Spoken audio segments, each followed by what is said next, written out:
Bueno, en general, ya ustedes vieron que la somatometría pues, llega a ser el conjunto de técnicas para obtener lo que son medidas precisas de las dimensiones corporales de una persona. El objetivo, pues prácticamente es valorar el crecimiento del paciente, en este caso, pues del cliente, ¿no? Y el estado de salud. La somatometría se va a ocupar prácticamente desde que la persona nace. Cuando llega a haber un parto, ¿no? Lo primero que se toma es el peso y la talla. ¿No? Siempre miden al paciente y siempre es la primera pregunta que le hacen a la mamá, ¿no? ¿Cuánto pesó y cuánto nació su bebé al nacer?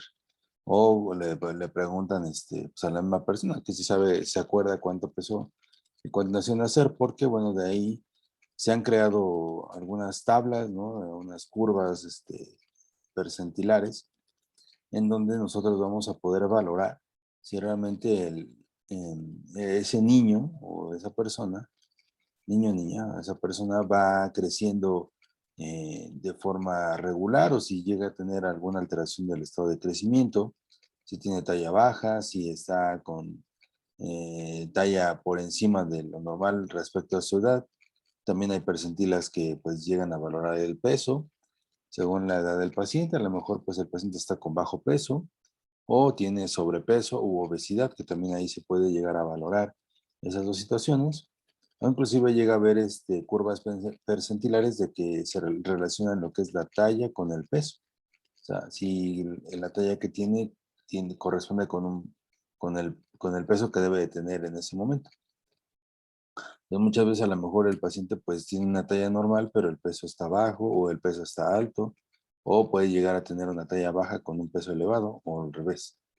Y eso también lo tenemos que nosotros valorar. Bueno, realmente para fines ya prácticos, bueno, a lo mejor hay algunas situaciones donde pues ya hay una especialidad que pues, es específicamente para eso, que es la nutrición. Sin embargo, nosotros no debemos estar ajenos a todo lo de talla y peso porque eso es básico para nosotros llevar un buen estado de salud y ver si el paciente pues llega a tener alguna alteración ya cuando nos llegue a nuestra consulta.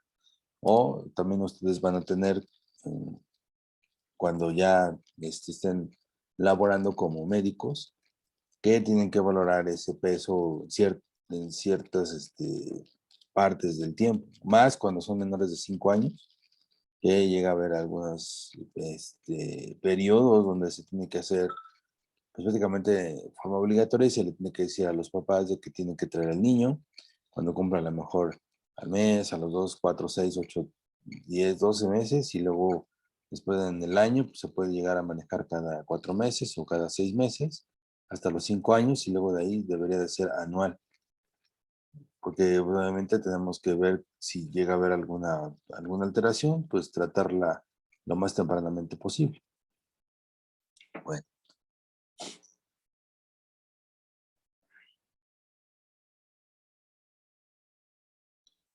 En cuanto al peso, bueno, pues prácticamente recordemos que pues el 60% del peso corporal en el adulto pues está dado por agua.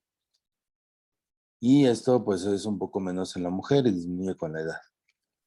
También es así que bueno, cuando llegan a ser recién nacidos hay una mayor cantidad de agua. Por eso cuando hay algunas alteraciones o algunas enfermedades donde se pierde agua, pues obviamente pierden peso rápidamente. De los ejemplos más claros puede ser la fiebre y lo que es la enfermedad diarreica aguda. Cuando hay enfermedad diarreica aguda, síndrome diarreico, por lo general el bebé pues llega a tener vómito o muchas evacuaciones diarreicas y obviamente eso también tiene agua y el bebé baja bastante. También cuando hay intolerancia a la alimentación o que el bebé no quiere comer o no se quiere pegar al seno materno, entonces obviamente también ahí pierde su capacidad de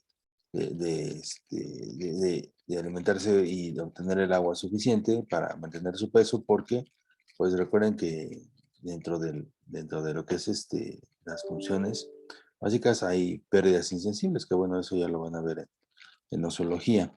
Pero las pérdidas insensibles, bueno, pues incluyen a la sudoración, a la respiración. Entonces, ahí también se va perdiendo agua de diferentes maneras, ¿no? Tanto líquido como en forma de vapor.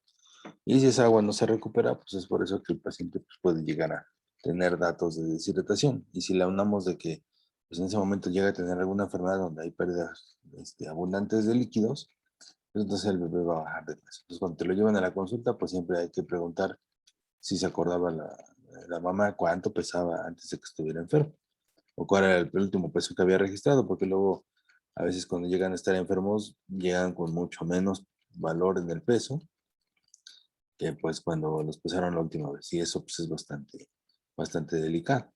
Luego a veces llegan a bajar hasta 400, 500 gramos. Y bueno, a lo mejor no es tan, no se ve tan alarmante, pero para un bebé pues es bastante peso. 400 gramos perder de una semana a otra pues es considerablemente. No debe de sobrepasar ni siquiera más del 10% del peso, que si no estaríamos hablando de un cuadro de deshidratación severa. Y la talla, pues obviamente es lo que es la distancia desde el punto más alto de la cabeza hasta los talones, en posición de firme. La medición la vamos a hacer con el individuo en posición de bipedestación y sin zapatos. Tenemos que llevarlo a la báscula y debemos de subirlo sin zapatos, de preferencia también sin calcetines. Nosotros le podemos llegar a poner pues alguna sanita, ¿no? Esas toallas desechables en la base de lo que es la báscula para que se suba sin ningún problema. Y bueno, pues la talla se va a medir con un estadiómetro, ¿no? En centímetros. Recuerden que casi siempre la mayor, lo que tenemos en los consultorios médicos es una báscula con estadiómetro, que lo podemos usar para pesar y para medir al mismo paciente. Pero bueno, a veces tenemos otros tipos de estadiómetros, lo vamos a ver más adelante, ¿no? A veces el estadiómetro pues está pegado a la pared, ¿no? Es una cartón, una cartulina donde pues está graduada y le podemos pedir al paciente pues, que se ponga de espaldas y ahí tomamos una altura para medirla. O luego hay otros estadiómetros que van fijos a la pared y baja lo que es la basculita, bueno, no la báscula, sino la gradilla para medir al paciente. Y ahí tiene el top. Ahorita les voy a enseñar algunos de ellos. La persona pues, debe de estar viendo al frente y con los brazos a los lados. En el caso de la talla, hay veces que luego los pacientes no se pueden llegar a poner de pie. Porque alguna enfermedad, ¿no? Algún padecimiento crónico, alguna incapacidad que ya pudieran llegar a tener de forma permanente, a lo mejor pues tuvieron alguna fractura y pues eso les impide ponerse en adecuada pedestación. Entonces, ¿qué podemos usar para tomar la talla? ¿Qué alternativas ustedes conocen para tomar la talla?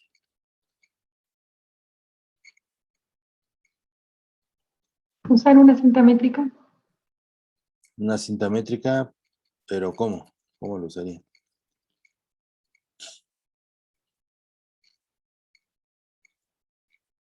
Si la persona no se puede poner de pie, Puede ser con la altura de la rodilla. la altura de la rodilla, ok, ¿y eso cómo es? ¿Cómo lo hacemos? Esa es una manera. Nada más medimos la rodilla y ya. No se mide la distancia que hay del talón Ajá. a la parte más alta de la articulación de la rodilla y ya con eso, con esas medidas hay una fórmula para hombres y para mujeres. Ok, esa es una. ¿Y qué otra manera conocen ustedes?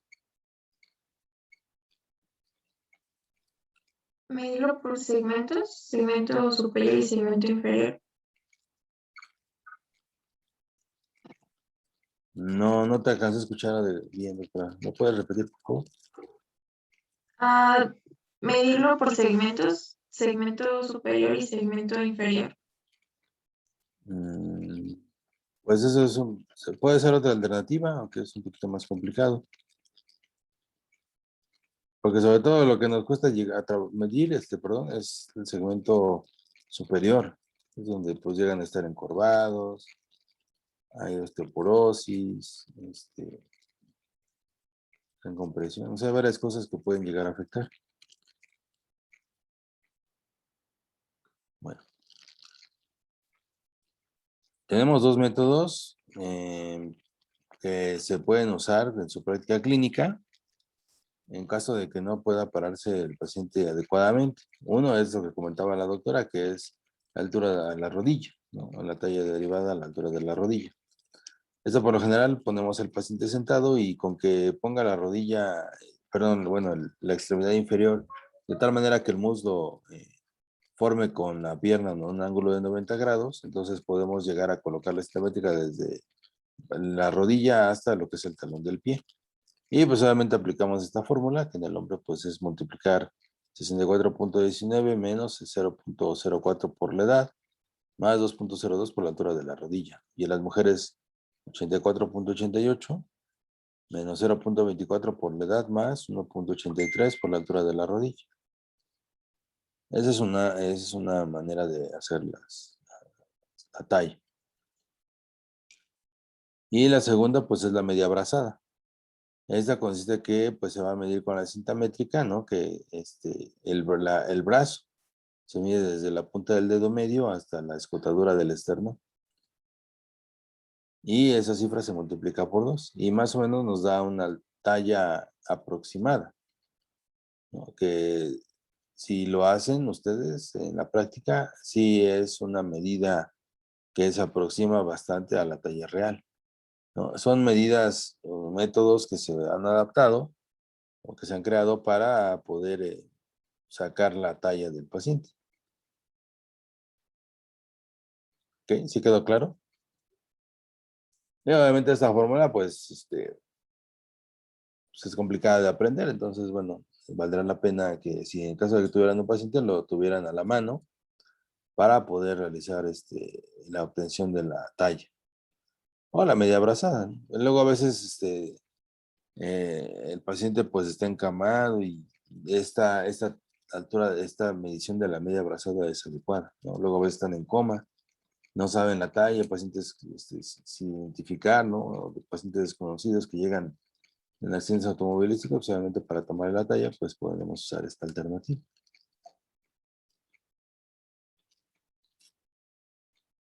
Y el índice de masa corporal, ¿para qué nos sirve?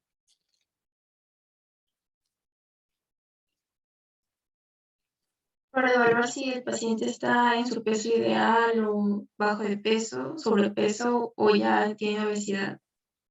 Así es, ¿no? Entonces, prácticamente el índice de masa corporal, bueno, se calcula dividiendo lo que es el peso sobre la talla.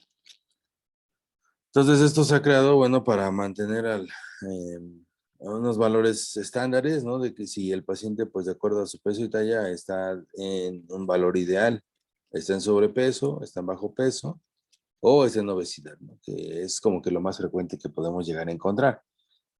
Entonces, pues nosotros también nos sirve porque ahí también podemos dar algunas valoraciones de riesgo de acuerdo a lo que es el peso del paciente o el índice de masa corporal del paciente. Recordemos que luego llega a haber algunas enfermedades donde, en el caso de que tengan sobrepeso u obesidad, pues obviamente el riesgo de presentarlas va a ser mucho más elevado que una persona que no tiene un índice de masa corporal elevado.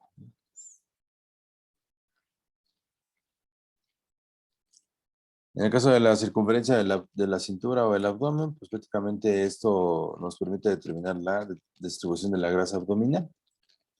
Recordemos que, pues, en el caso de la cintura, obviamente la mujer debe tener menos de 80 centímetros para considerarla normal y los hombres menos de 94 centímetros. Y más arriba de eso, por ejemplo, en riesgo aumentado de 80 a 87.9 centímetros en las mujeres y en el hombre de 94 a 101.9. Y muy aumentado, más de 88 centímetros o 102 centímetros o más en los hombres. Es igual, pues, recordemos que la grasa central o la grasa abdominal es mucho más peligrosa que la grasa periférica. Entonces, esto sí, cuando llega a haber acumulación de grasa central o abdominal, pues cuando llega a haber mucho más riesgo de enfermedades como diabetes, hipertensión y patologías que nos pueden llegar a afectar a nivel vascular o inclusive a nivel metabólico. El perímetro de la cadera, pues obviamente es el máximo relieve que obtenemos a nivel de los glúteos. Y en la parte de adelante va a tener que medirse con la sínfisis del pubis. Entonces nosotros con la cinta métrica vamos a hacer una medición que por delante pase lo que es la sínfisis del pubis y por atrás la mayor máximo relieve de lo que es el glúteo. Y con estos dos, tanto cintura como cadera, podemos llegar a sacar un índice, que es el índice de cintura-cadera. Entonces aquí podemos llegar a determinar el tipo de obesidad. Entonces dividimos lo que es el perímetro de la cintura entre el perímetro de la cadera. Si la mujer es superior a 0.09, a 0.9 o en el varón superior a 1, entonces es obesidad de tipo androide. Pero por lo general la cadera debería de estar un poquito más grande que lo que es el abdomen, no al revés.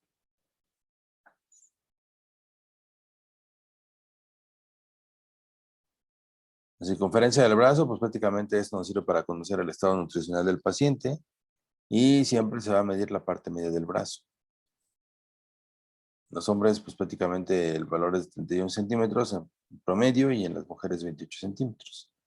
Porque luego a veces en el brazo, pues es donde nos damos cuenta del estado nutricional, ¿no? Luego llegan a tener brazos muy delgaditos, aunque pues se ve bastante bien nutrido, lo podríamos considerar así, o obeso incluso, pero los brazos los tienen muy delgados. Entonces quiere decir que ese paciente está desnutrido y probablemente esa circunferencia abdominal sea por un proceso inflamatorio de la grasa. Entonces eso no está acorde. O otras veces pues el brazo es más grueso y el abdomen es delgado. Entonces en ese caso sí el paciente está con un adecuado estado nutricional. Y los pliegues cutáneos, que ya son medidas que pues tal vez no ocupemos nosotros tanto, ¿no? En este caso pues miden la reserva de la grasa subcutánea y es el 50% del tejido adiposo total. Entonces, los valores normales del pliegue tricipital pues, es de 11 milímetros y de la mujer de 21 milímetros. Recordemos que siempre debemos de tomar la aplicatura porque luego a veces se puede llegar a plegar, ¿no? Además, bastante la piel y eso es una nutrición adecuada y cuando no se puede aplicar, perdón, es cuando llega a haber un tipo de inflamación a nivel del tejido celular. Entonces eso nos indica que se está acumulando grasa donde no debe de estar. Por lo general siempre debe de haber una aplicación de lo que son los brazos, ¿no? Entonces, dentro del material que vamos a tener, pues es el báscula con estadal o estadiómetro, la cinta métrica, las toallas desechables y una hoja de registro y lápiz. Es muy básico. El paciente pues debe de ser valorado, o sea, previamente pues para tomar el peso y la talla, ya le hicimos la historia clínica. Esta es parte de lo que es la exploración física, ¿no? La toma de medidas como peso y talla, ¿no? Se incluye dentro de lo que es la exploración física, después de que ya le hicieron el hábitus exterior, verificar que la báscula esté bien calibrada, ¿no? Y tenemos que ayudar al paciente en caso necesario a subir a la báscula. Casi siempre las básculas, bueno, pues depende del tipo de báscula, hay veces que luego llega a haber básculas digitales, o básculas con estadiómetro, o a lo mejor la báscula solita, ¿no? Ahí tenemos el plato que está colocado en el piso, entonces ahí le podemos llegar a colocar toallas desechables y posteriormente pues hay que pedirle al paciente que se quite la mayor cantidad de ropa que traiga en exceso, nada más dejarlo con pues, algo más cómodo, ¿no? Eh, Consideremos igual la ropa que lleva, bueno, pues si lleva pantalón de mezclilla, recordemos que esa tela es muy pesada.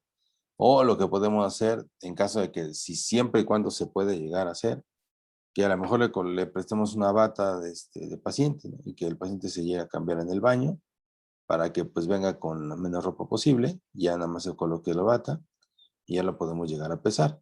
Si no es posible hacer eso, pues hay que quitarle todos los utensilios que pueden llegar a tener peso, en este caso el cinturón, aretes, collares, relojes, pulseras, ¿no? Cartera, llaves, todo eso hay que dejarlo a un lado, quitar los zapatos y de preferencia pues también pesarlos sin calcetines.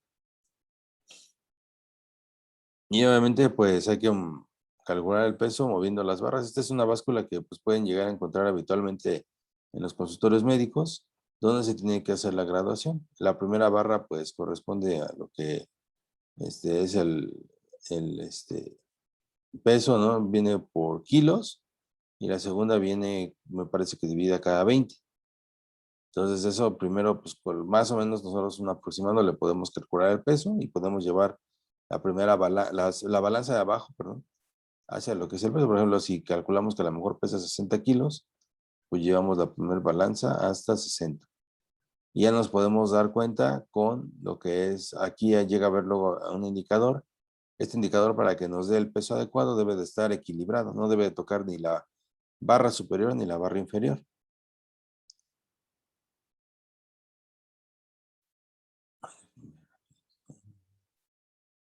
Esta parte, ¿no? Por lo general, a veces llega a estar aquí. Entonces luego llega a ver a un rectángulo y no debe de estar ni que toque la barra superior ni la barra inferior. Si por alguna razón llega a tocar la barra inferior, probablemente estemos bajos y hay que moverle la barra de aquí, el peso en kilos, hasta que este balancín baje. Si está muy abajo, entonces probablemente no estamos pasando. Eso sí.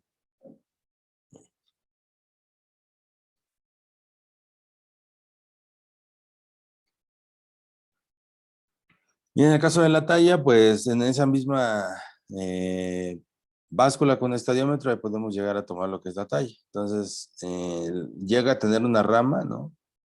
El estadiómetro, donde pues se puede llegar a subir o bajar. Entonces, esta rama, por lo general, tiene como, ¿cómo le llaman? Tiene movilidad, ¿no? Para que quede en forma perpendicular hacia lo que es el lector de la talla. Ese lector de la talla debe de quedar totalmente en posición horizontal para que nosotros podamos considerar que es una toma adecuada. Debe de quedar en ángulo recto.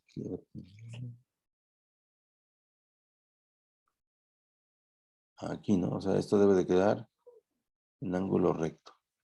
Sí, no sé. Aquí. Quedando de esta manera, pues ya prácticamente podemos considerar de que se le está tomando una talla adecuada al paciente. No debe de quedar ni muy levantada ni muy acostada, porque entonces ahí es un error de la medición.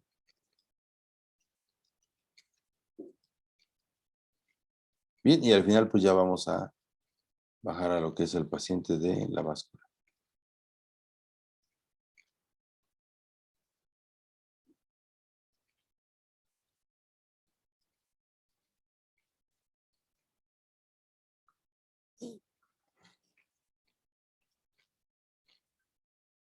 Bien. Bueno, ¿hasta aquí alguna pregunta que tengan?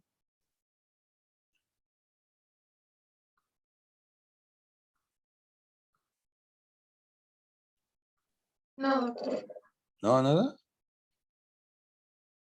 Bien, vamos a ver.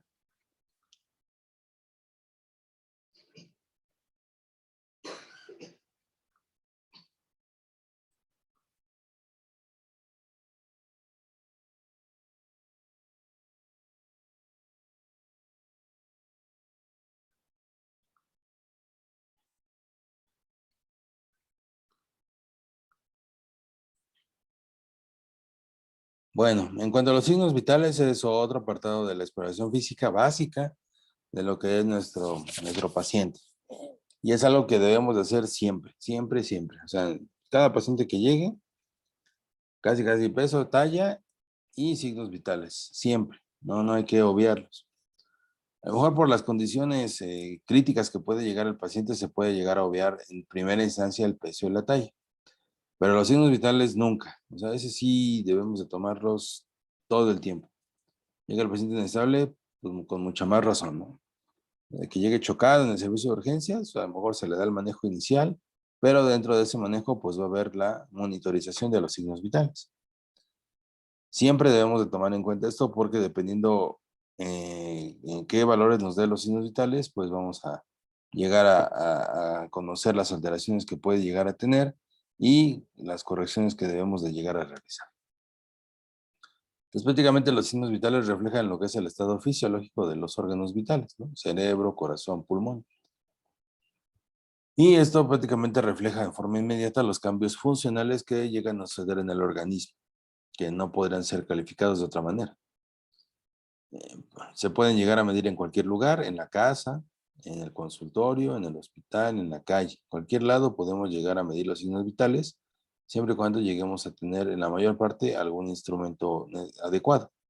Sin embargo, pues ya se habrán dado cuenta de que hay varios signos vitales de que se pueden llegar a tomar con solamente nuestros dedos. Entonces, los principales signos vitales es la frecuencia cardíaca, el pulso, la frecuencia respiratoria, la temperatura y la presión arterial. Em, ya últimamente pues se ha tratado de meter dentro de los signos vitales lo que es la glucosa en sangre, que se puede tomar en forma ambulatoria con unas tiras reactivas, ¿no? Medición de glucosa, que también se podría considerar parte de los signos vitales, ¿no? Pero todavía no se adapta a todas las bibliografías, o también la toma de oxígeno. La oxigenación del paciente también es importante. Esta sí es más importante, aunque la de la glucosa. Pero la oxigenación del paciente pues, ya también debería de ser tomada como signo vital. De hecho, desde el año pasado, pues se le dio mucho más énfasis a tomar la saturación de oxígeno, cosa que antes no se hacía, ¿no? Actualmente, pues ya siempre a todos se les toma de entrada saturación de oxígeno, ¿no? O sea, ya es como que por lo de la pandemia nos ha obligado a hacer eso, ¿no? De que si está desaturando, no, porque luego a veces el paciente llega tranquilamente y saturan 60, 65%. Y puede ser un dato de que tiene una infección por COVID. ¿Cuándo debemos de medir los signos vitales? Bueno, pues siempre al ingreso del paciente, es lo que les comentaba. Cuando se va también, o sea, realmente esta es una indicación de medir los signos vitales. Vamos a ver cómo se va el paciente antes de que se vaya a su casa. Pues hay que hacer la medición de los signos vitales. Cuando se presentan cambios en la condición funcional que de repente pues está bien y se empieza a deteriorar, también es obligado a hacer la medición de signos vitales antes de hacerle algún otro manejo. Cuando el paciente pues se le indica, ¿no? De medición de enfermería, luego a veces de rutina, los pacientes hospitalizados les indicamos medición por turno, que bueno, sabemos que por el turno pues dura 8 horas, o si ese paciente está en un lugar donde a lo mejor no se maneja así por turnos, entonces hay que ponerle medición de signos vitales cada 8 horas, ¿no? O cuando requiera control cada 4 horas, o inclusive se puede llegar a hacer una medición de los signos vitales de forma horaria, dependiendo de la gravedad del paciente. O también podemos llegar a dividir los signos vitales, o sea, si nada más queremos que se mida la presión arterial horaria, pues ya se le puede llegar a indicar medición de tensión arterial horaria o de saturación de oxígeno, dependiendo por lo que venga. Cuando hay un paciente en estado crítico, pues prácticamente la monitorización es una acción permanente, donde dentro del equipo médico, pues también podemos llegar a encontrar el monitor de signos vitales. Entonces, este monitor de signos vitales luego lo tienen al lado del paciente, ¿no? En su cama, y puede llegar a estar monitorizando frecuencia cardíaca, temperatura, frecuencia respiratoria y presión arterial. Y también saturación de oxígeno. Son como que los que miden ese monitor de signos vitales y va a estar en forma constante haciendo. Antes y después de un procedimiento diagnóstico, como pues, a lo mejor alguna biopsia que se vaya a realizar, biopsia por tomografías, biopsias por ultrasonido, porque pues luego a veces el hecho de hacer la invasión, esa técnica de invasión al paciente, pues puede llegar a alterarnos algunos signos vitales por el dolor, o puede llegar a haber sangrado y entonces va a haber taquicardia, o alguna utilización de medio de contraste. Luego a veces llegan a haber reacciones al medio de contraste, sobre todo en las tomografías, y nos podemos dar de cuenta realmente si hay alguna alteración en ese momento.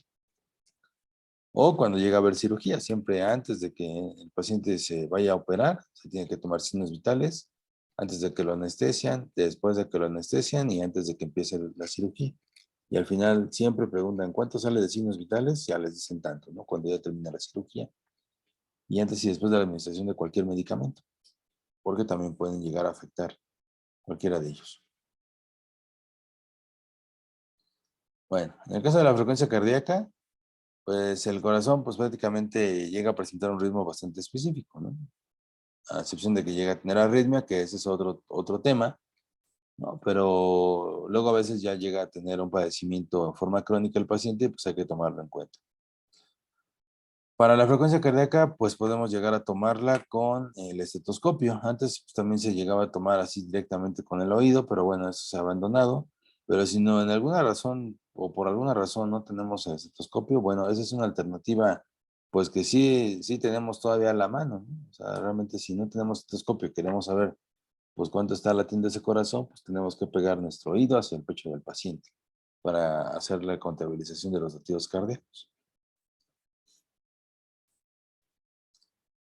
Los valores normales que se llegan a obtener en el paciente, bueno, a veces llegan a variar considerablemente dependiendo de la actividad, pero en promedio, los recién nacidos pues, prácticamente llegan a tener hasta 190 latidos por minuto, promedio 120. Los bebés, pues, 80 a 160 latidos por minuto. Los niños de 80 a 130. Y de ahí pues va disminuyendo considerablemente hasta que los adultos pues ya tiene de 60 a 100 latidos por minuto, que es casi nuestro valor promedio. Por arriba de 100 latidos por minuto, ¿cómo se llama?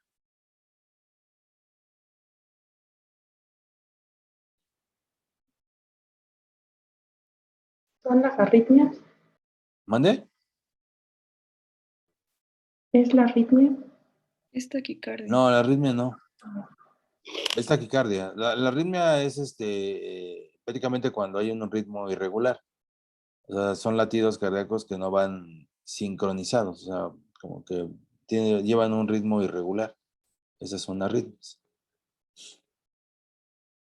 La taquicardia. Taquicardia, más de 100 latidos por minuto. Y cuando es menos de 60, Bradicardia. bradicardia. ¿Ok?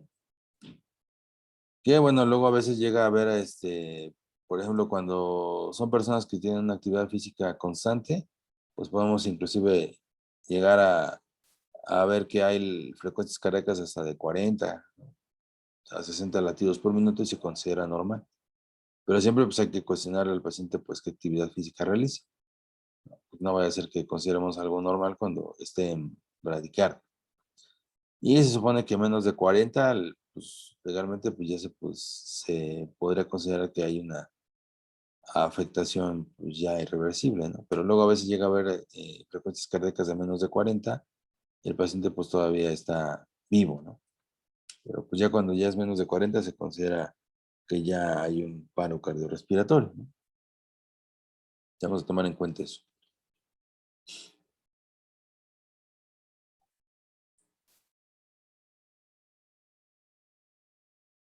Y el pulso.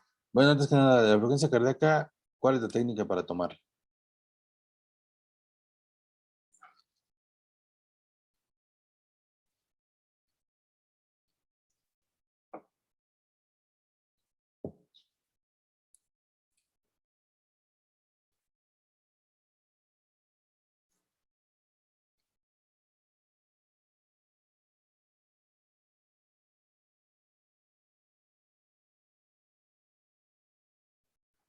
A ver, Victoria. Sí, ¿cómo tomar la frecuencia cardíaca, verdad? Ajá, ¿cómo llegas a tomar la frecuencia cardíaca en un paciente? Con un estetoscopio. Ajá, sí, eso ya lo habíamos comentado, pero ¿qué tienes que hacer? ¿Dónde tienes que poner el estetoscopio? Pues en la región precardial. ¿La región precordial? ¿Esa dónde queda?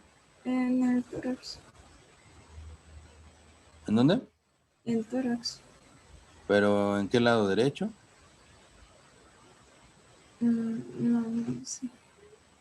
Bueno, supongo que en la izquierda. Ok, supones bien. Entonces, tórax de izquierdo, pero siempre hay una región, la región precordial está bien delimitada, ¿no? Porque poner el estetoscopio en el tórax izquierdo, pues es muy amplio lo que es el tórax.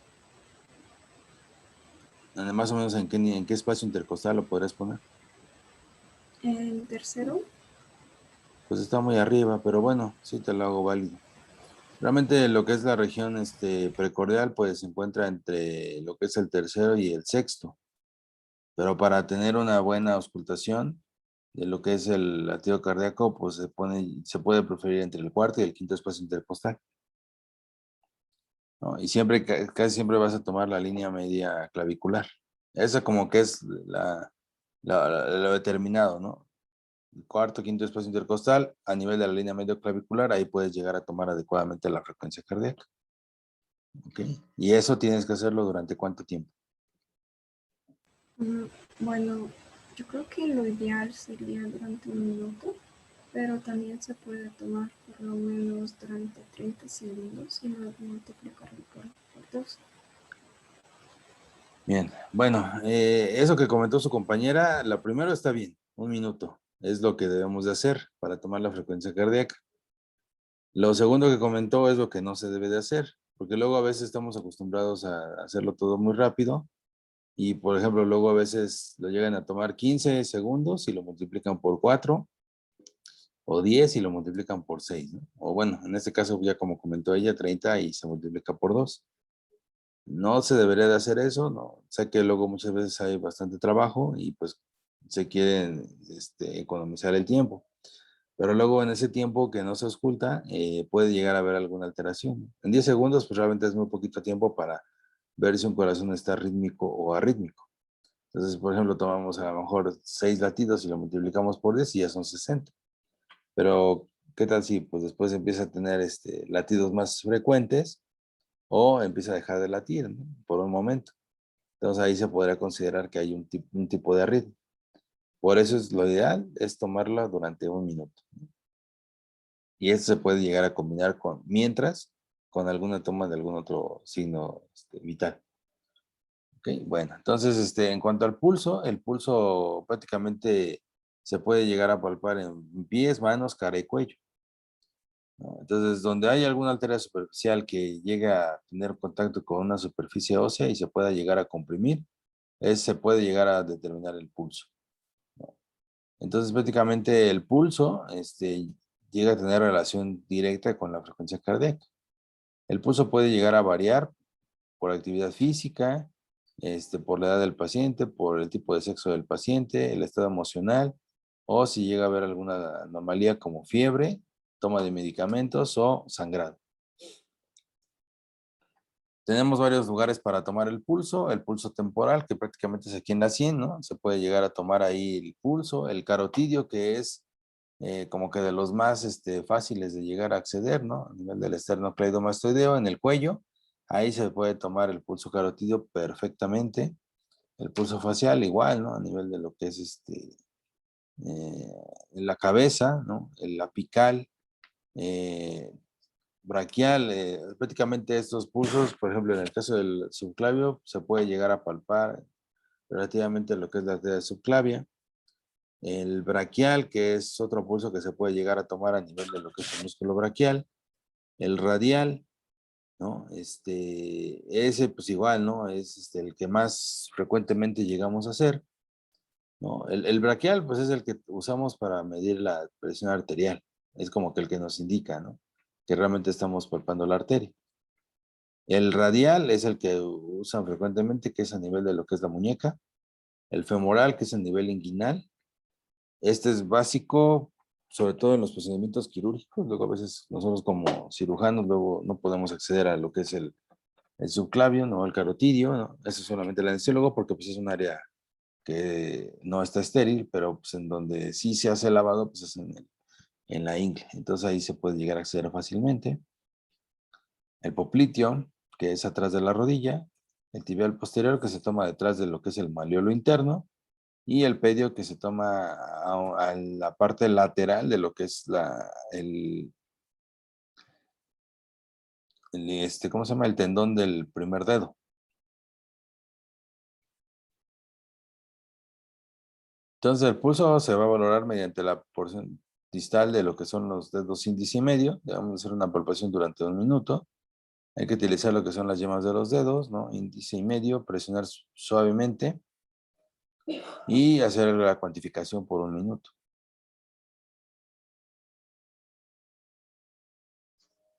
Esto se puede hacer también en cualquier otro nivel, pero bueno, el que más realizamos es el pulso radial.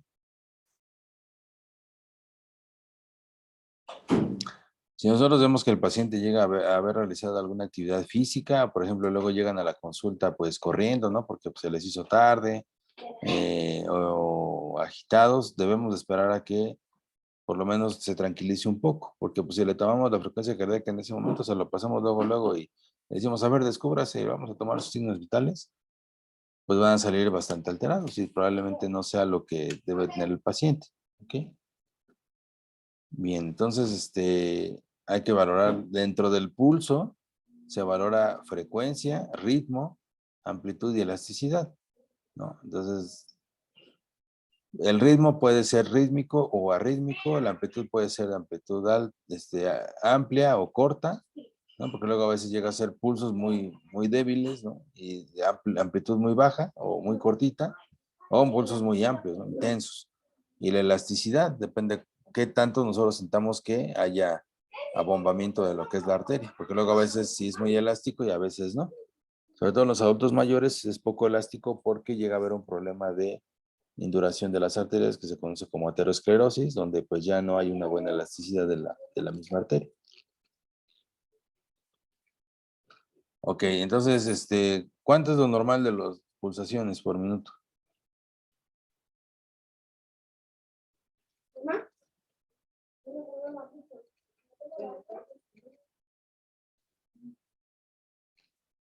Pues igual depende de la edad, ¿no?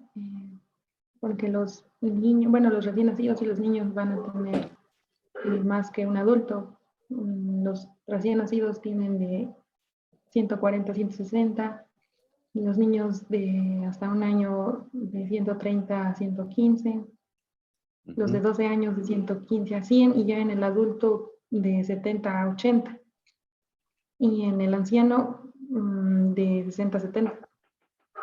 Ok, entonces podemos considerar un rango de 60 a 100 latidos por minuto. O pulsaciones, ¿no? Pulsaciones sería. 60 a 100 pulsaciones por minuto. Cuando son menos de 100 pulsaciones por minuto, ¿cómo se llama?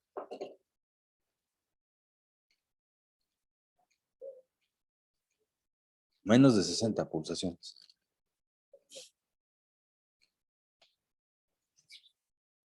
¿Sigue siendo bradicardia?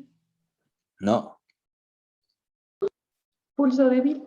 no, el pulso débil es independiente, o sea, es lo que me comentaba, la amplitud y la elasticidad tiene mucho que ver en la debilidad del pulso, ¿no? O sea, si es poco amplio y poco elástico, pues prácticamente puede ser pulso débil. Pero esto es en esta parte, o sea, las características del pulso como frecuencia, ritmo, amplitud y elasticidad, pues quedan en una parte. Bueno, la frecuencia no, que es la que le estoy preguntando, pero el ritmo, amplitud y elasticidad nos pueden decir si hay un pulso fuerte o intenso o un pulso débil. Pero la frecuencia menos de 60 pulsaciones por minuto no es pulso débil. Puede haber pulso débil con pulsaciones de 100, 120.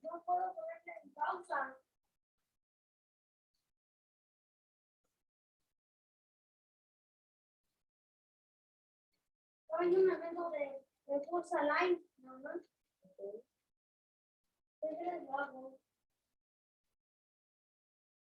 Señora Carla.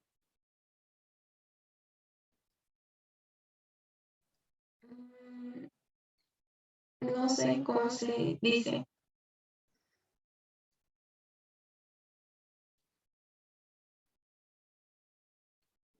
Ok. Bueno, entonces, menos de 60 pulsaciones por minuto se llama bradisfigmia. Y más de 100 pulsaciones por minuto es taquisfigmia.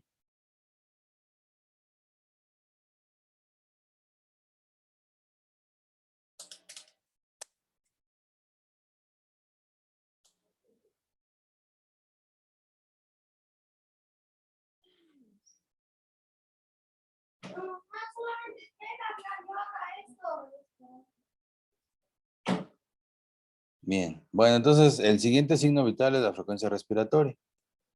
En este caso, pues la frecuencia respiratoria, pues vamos a hacer la medición de las respiraciones por minuto que tiene el paciente. Recordemos que esto se relaciona con la oxigenación que llega a tener el organismo. Entonces, por lo general, el proceso de respiración involucra dos fases, tanto la inspiración como la expiración. La inspiración es donde pues, nosotros obtenemos el oxígeno y la expiración donde nosotros exhalamos o expulsamos lo que es el dióxido de carbono.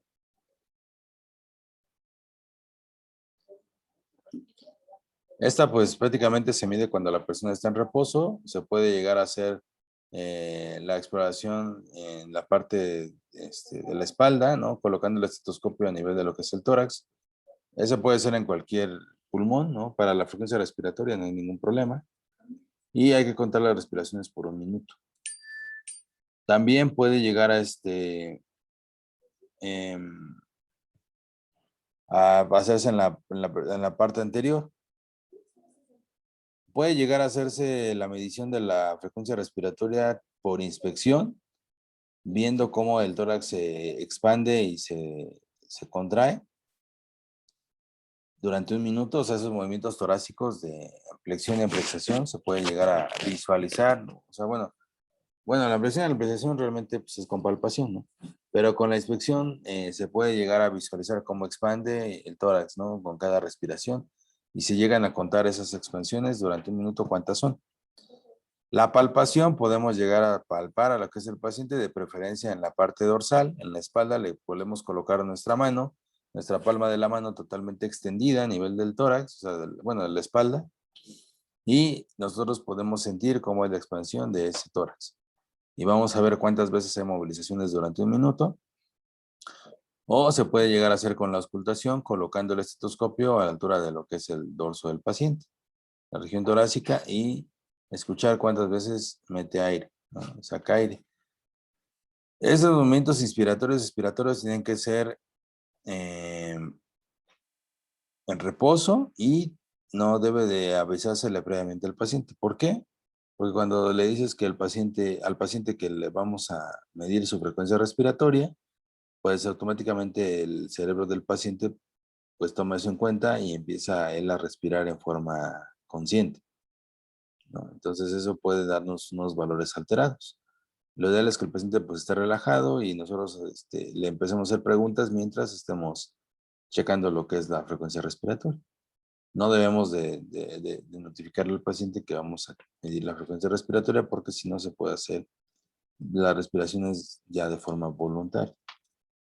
Ok, entonces un dato pues, sería como que a lo mejor medir los pulsos y ver cuántas veces expande el tórax durante 1 minuto. Los factores que influyen pues, en la medición de la frecuencia respiratoria, pues prácticamente el ejercicio, el estrés, el ambiente. Por ejemplo, en épocas de calor pues hay mayor respiración. El ascenso a grandes alturas pues llega a haber mayor todavía, ¿no? Porque se pueden llegar a sentir hipoxia, sobre todo pacientes que vienen de lugares que están casi a nivel del mar y se vienen a lugares bastante elevados, como por ejemplo acá en Pachuca.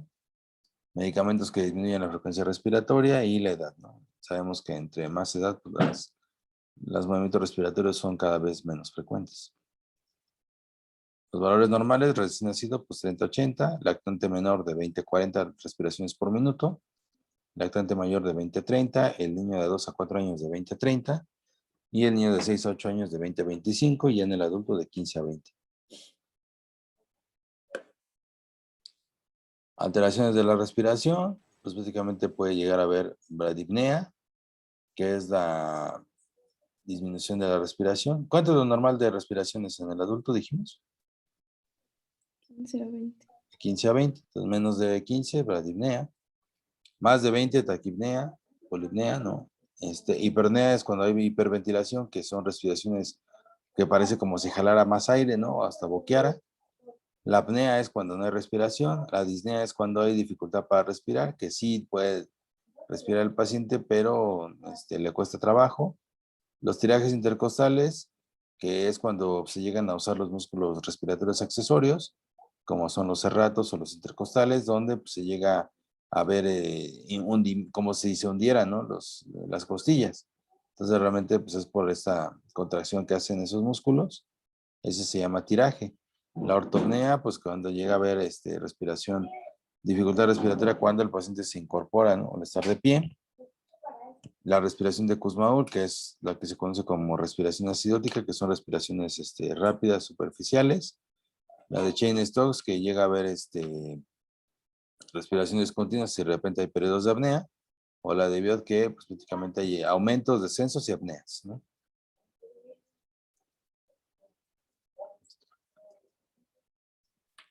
Ok. En cuanto a la presión arterial, pues prácticamente esta es como que el signo vital que se puede llegar a complicar un poquito más. Y es más laborioso, ¿no? Entonces, dentro de la presión arterial debemos recordar que hay dos medidas, ¿no? Que es la presión sistólica, que es la que es resultado de lo que es la presión de la sangre debido a la contracción de los ventrículos, y la diastólica, que es cuando los ventrículos se relajan. La presión arterial media, pues es el cálculo de lo que es presión arterial 2 veces la diastólica más la sistólica sobre 3. Que ese también es un valor bastante importante. La presión arterial, pues depende mucho de estos factores, que es volumen de eyección del ventrículo izquierdo, la distensibilidad de la aorta y las grandes arterias, las resistencias vasculares periféricas y el volumen circulante, ¿no? Cualquier alteración entre estos 4, pues obviamente nos va a dar alteraciones en lo que es la presión arterial. Quizás la más frecuente cuando baja la presión arterial es la volemia, ¿no? Porque luego a veces cuando están deshidratados, pues obviamente disminuye lo que es el volumen circulante y nos da alteraciones de la presión arterial o cuando hay sangrados. Y la segunda, pues, son las resistencias vasculares.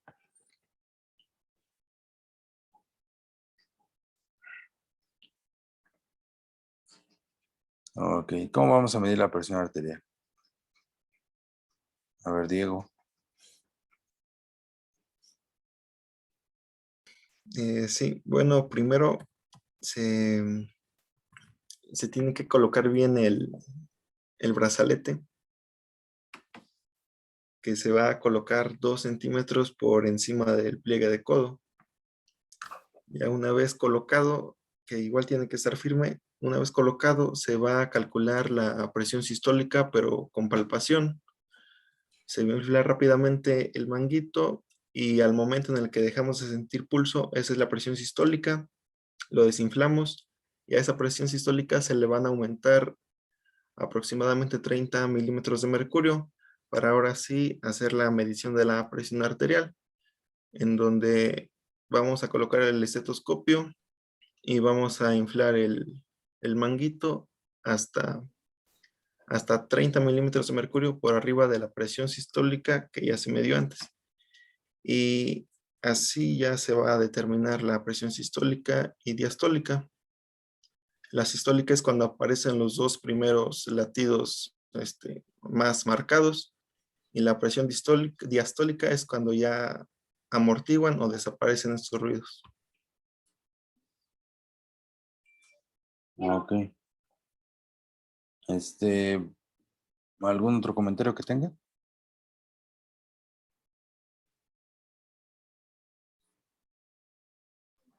Que el paciente debe estar preferentemente sentado con el brazo apoyado en alguna superficie plana y con la palma hacia arriba.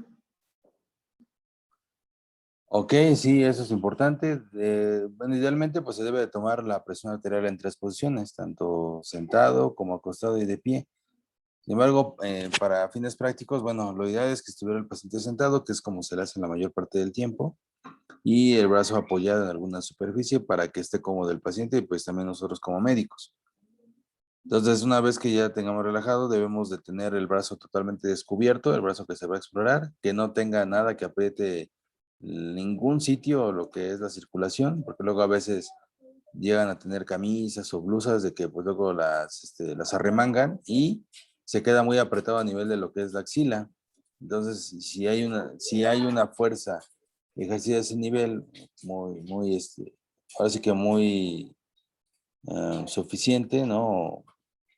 Va a dar alteraciones en lo que es la presión arterial. Una vez que esté descubierto lo que es el brazo del paciente, entonces vamos a colocar lo que es el manguito, ¿no? Ese, como comentaron, se coloca pues, 2 centímetros por 2 dedos o 2 traveses de dedo por encima de lo que es el codo, el pliegue del codo.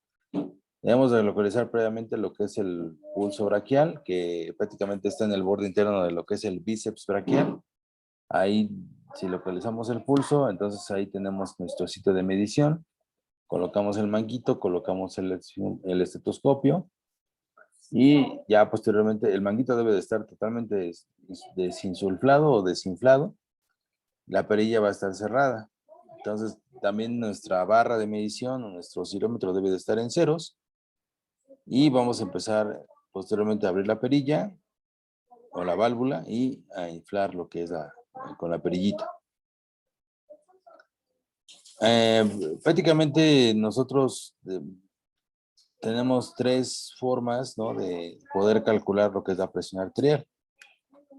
La primera de ellas es tomar la edad del paciente y sumarle 120. Por ejemplo, tienen 20 años en el que le vamos a medir la presión. Entonces, a esos 20 le sumamos 120. Entonces, lo ideal sería insulfar hasta 140, porque es el valor que nos va a dar. Si pues, algún paciente tiene 40 años, entonces le vamos a sumar 120 y le vamos a insuflar hasta 160. Porque por lo general, por edad, no debería de sobrepasar ese nivel de presión. Una vez que insuflemos eso, pues ya llegamos hasta el tope. Bueno, otras dos medidas es, otra es, ¿cómo era? Saber si el paciente se ha medido la presión arterial anteriormente, ya ese sumarle 20, sobre todo los pacientes hipertensos que luego llegan a tener presiones arteriales sistólicas de 140, 150, entonces es insuflar hasta 170, o sea, del valor de la presión sistólica sumarle 20. Y el último, pues es de medirle 120 más 30, que es como una medida estándar. Entonces, hacemos la insuflación de lo que es nuestro aire, inflamos el manguito, le subimos hasta 140, vamos a tomar en cuenta en el paciente de 20 años, y después vamos a empezar a abrir la perillita. Ahí nosotros podemos llegar a empezar a escuchar el primer ruido, que nos va a indicar lo que es la presión sistólica, y vamos a escuchar latidos de forma constante hasta dejarlos de escuchar. Cuando dejemos de escuchar el último ruido, entonces ahí va a ser la presión diastólica. Y ya después ya desinflamos el manguito sin ningún problema.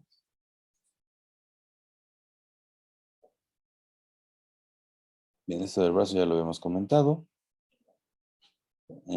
Esto de la extremidad superior apoyada en la mesa también es importante, o se puede tomar en forma acostada. ¿Y esto qué tipos de esfigmomanómetros conocen? Los de mercurio, los Mercurio. anaerobios ¿Los y cuál? los de anaerobios. ¿Los qué? Anaerobio. Bueno, sí se llama. Bueno, sí No, le anaerobio dicen. no. Los de mercurio sí, que casi ya son menos frecuentes. ¿Este cómo se llama? Este que está en la imagen. Aneroide. Aneroide, exactamente.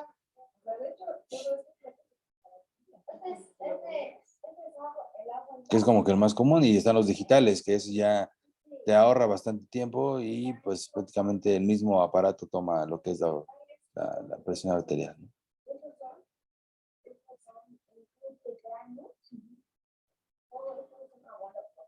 Es otro tipo de método donde pues prácticamente una vez que insuflamos en forma rápida lo que es el manguito, entonces a la presión sistólica palpatoria pues le vamos a sumar 20 milímetros de mercurio y pues obviamente vamos a insuflar, a liberar el aire a una velocidad aproximada de 2 a 4 milímetros de mercurio por segundo. Entonces hay que observar, en el caso de los de mercurio, que era mucho más sencillo, pues observar la columna, ¿no?, donde aparece el primer ruido.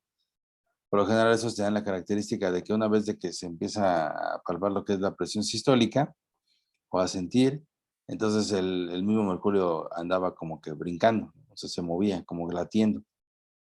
Ya cuando desaparecen los ruidos, pues ya el mercurio deja de moverse. Y ahí podíamos tomar visiblemente lo que era la presión sistólica como la presión diastólica.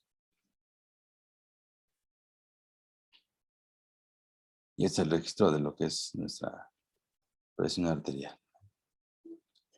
Por lo general hay que adaptarse a lo que es el tipo de esfigmomanómetro que tenemos, sobre todo del manguito y de lo que es el brazalete, porque luego a veces tienen algunas indicaciones de dónde debe de quedar nuestra arteria, ¿no? Y también hay que tener en cuenta que tiene dos caras, la interna y la externa, porque luego a veces lo envuelven al revés. Entonces cuando insulfan lo que es el manguito, la válvula, o sea, la válvula, se infla el globo por fuera y entonces ya no registra adecuadamente la presión.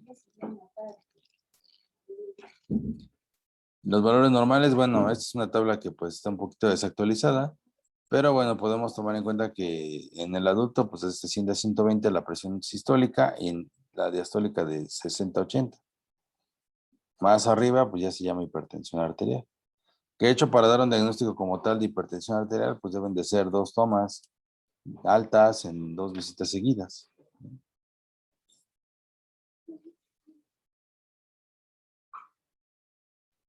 Y recordemos que el tamaño del manguito se escoge de acuerdo al diámetro del brazo. Hay veces pacientes que llegan a estar muy obesos, que no les cabe el brazalete, ¿no? Entonces, en este caso se puede llegar a tomar en el antebrazo o en la pierna, ¿no? Si no tenemos alguna opción de tomar en el brazo, podemos usar nuestro antebrazo o la pierna.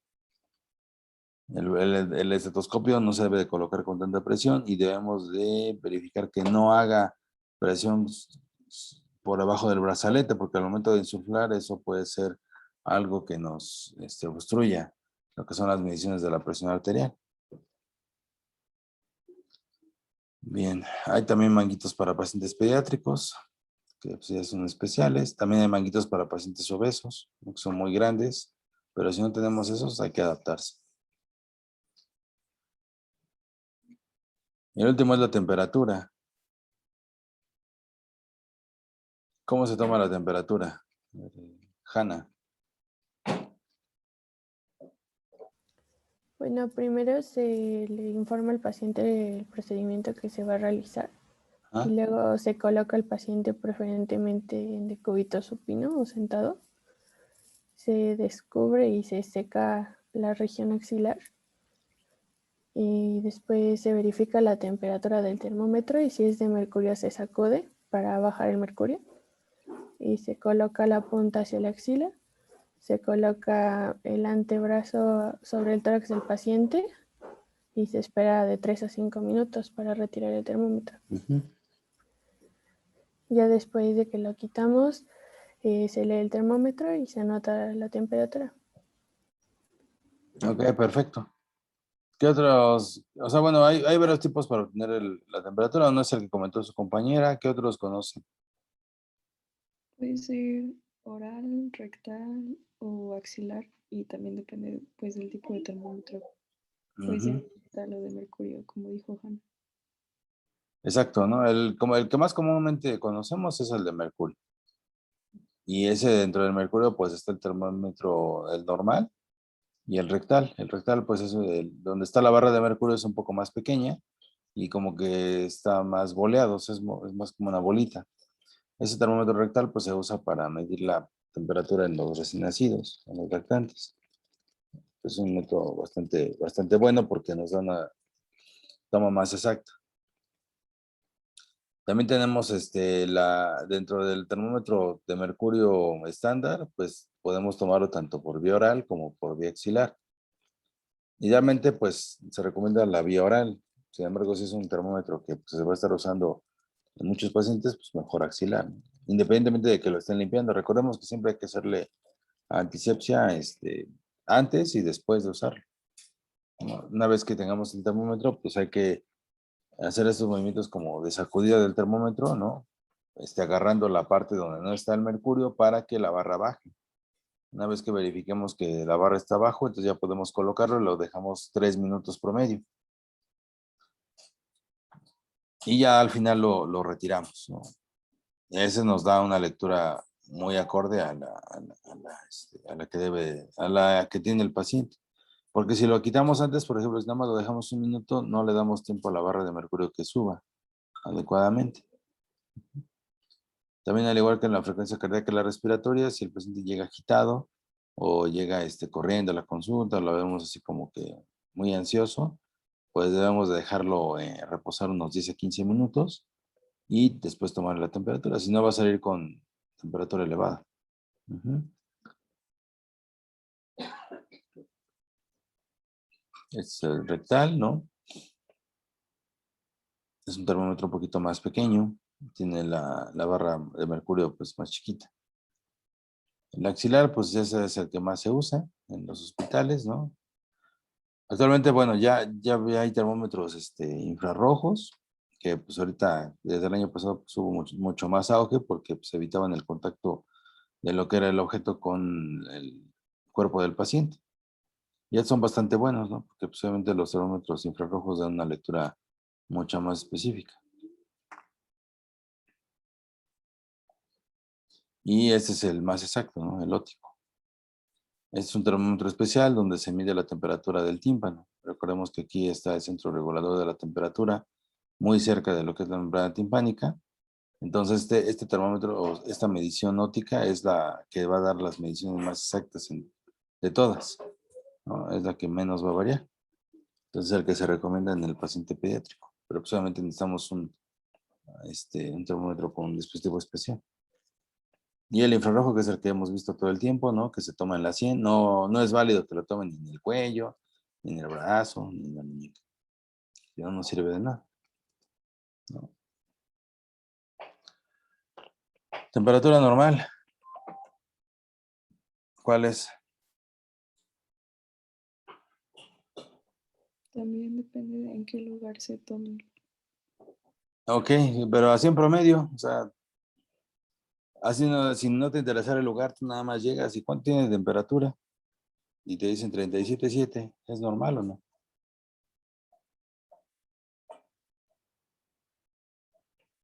¿Sí? Sí. Ya sería como febrícula, ¿no? Sí, de hecho, más de 37.5 ya no se considera normal. Ya sería febrícula. De hecho, vas a encontrar libros que pues te manejan de 36 a 37.5, temperatura normal, ¿no? Por abajo es hipotermia y por arriba pues ya es hipertermia, ¿no? En este caso pues ya le denominan fiebre cuando es 37.5 hacia arriba. Hay otros que son más específicos, dicen 37.5 a 38 es febrícula y ya de 38 hacia arriba es fiebre. Y ya más de 40 es hipertermia maligna, que así le denominan. Pero independientemente del lugar donde lo tomes, así se determina, porque pues obviamente a lo mejor lo tomó otra persona y ya cuando tú llegas a pase de visita y te preguntan, entonces te vas a preguntar cuánto tiene de temperatura, pues no te vas a cuestionar en qué lugar la tomaron, solamente el valor que llega a tener. Entonces sí puede haber una variación del lugar hasta 0.5, ¿no? De los valores normales. Pero que en eso, pues ahí podría ser lo de la febrícula, ¿no? Pero sí, ahí más de 38 ya es fiebre, ¿no? Condiciones que varían lo que es la temperatura, pues de la edad, el ejercicio, el uso de hormonas, o bueno, el ciclo hormonal de la mujer, el estrés y el medio ambiente. Entonces aquí tenemos febrícula, pues temperatura hasta 38, o sea, 37.5 a 38, fiebre entre 38 y 39 y fiebre alta más de 39. Ya cuando es 40, pues ya le llaman hipertermia maligna. ¿Ok? Bueno, ¿hasta aquí alguna duda, pregunta?